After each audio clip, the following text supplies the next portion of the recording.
You are looking at Julian's pronunciation guide, where we look at how to pronounce better some of the most mispronounced words in the world, like this other curious word. But how do you say what you're looking for today?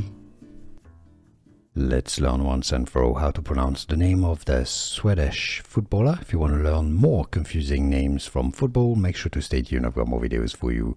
He plays with Tottenham, is that how you say it? I'm just kidding.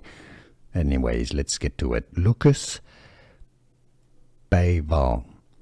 Bergvall. It's actually how it's pronounced. I can't quite do exactly the Swedish pronunciation, but it's pronounced as Lucas Bergvall.